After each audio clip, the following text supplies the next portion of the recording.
অবসান হলো ইরান যুক্তরাষ্ট্র সংঘাত। অবশেষে সমঝোতা স্মারকে সই করেছে উভয় দেশ। আগামী 2-3 দিনের মধ্যেই সুইজারল্যান্ডের জেনেভায় শান্তি চুক্তির চূড়ান্ত আনুষ্ঠানিকতা সম্পন্ন হবে।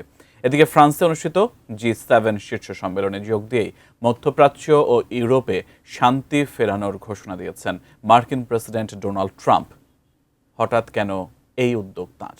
বিস্তারিত দেখুন ডেস্ক রিপোর্টে। ইরানের সঙ্গে স্থায়ী যুদ্ধ অবসানের প্রাথমিক চুক্তি সফলভাবে সম্পন্ন হওয়ার পরপরই এবার ইউক্রেন ও লেবাননের চলমান সংঘাত বন্ধের ঘোষণা দিয়েছেন মার্কিন প্রেসিডেন্ট ডোনাল্ড ট্রাম্প। মূলত অঞ্চলগুলোতে ভূ রাজনৈতিক ও অর্থনৈতিক ভারসাম্য প্রতিষ্ঠার লক্ষ্যেই এমন উদ্যোগ নিতে চান তিনি। 15 জুন ফ্রান্সে অনুষ্ঠিত G7 শীর্ষ সম্মেলনে যোগ দেওয়ার পর ফরাসি প্রেসিডেন্ট ইমানুয়েল ম্যাখোর সঙ্গে এক দ্বিপাক্ষিক বৈঠক করেন মার্কিন প্রেসিডেন্ট ডোনাল্ড ট্রাম্প। বৈঠকে তিনি ইরানের সঙ্গে ঐতিহাসিক প্রাথমিক যুদ্ধবিরতি চুক্তির প্রশংসা করে বলেন, যুক্তরাষ্ট্র অবশেষে তার এই দীর্ঘদিনের শত্রুর সঙ্গে বৈরী সম্পর্কের একটি নতুন অধ্যায় শুরু করতে যাচ্ছে। সঠিক প্যাড আর সঠিক তথ্য দিয়ে এসো সামলে নিব এক হয়ে মোনালিসা স্যানিটারি ন্যাপকিন।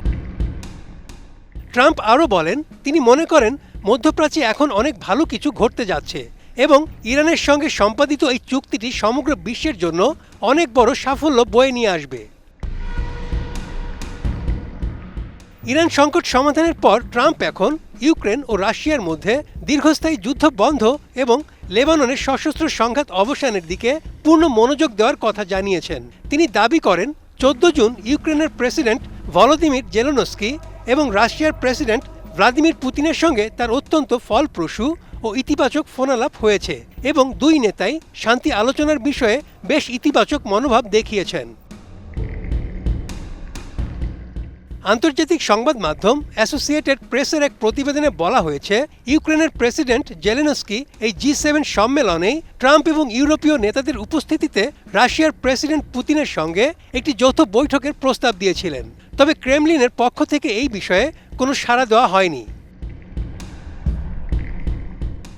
মূলত পুতিনের বিরুদ্ধে আন্তর্জাতিক অপরাধ আদালত বা ICC কর্তৃক যুদ্ধাপরাধের পরোয়ানা থাকায় এবং ফ্রান্স এই আদালতের সদস্য হওয়ায় পুতিন সেখানে গেলে প্যারিস তাকে গ্রেফতার করতে বাধ্য থাকত, যদিও আমেরিকা ও রাশিয়া উভয় দেশই এই আদালতের বিরোধিতা করে।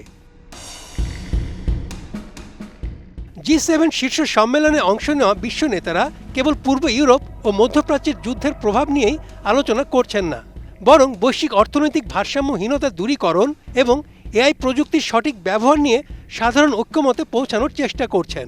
এছাড়া দৈনন্দিন ইলেকট্রনিক যন্ত্রপাতিতে ব্যবহৃত বিরল খনিজ উপাদানের বাজারে চীনের একচেটিয়া আধিপত্য ও নিয়ন্ত্রণ বজায় রাখার বিষয়টিও এই সম্মেলনের মূল আলোচ্য সূচিতে রয়েছে। Desk report, ATN news.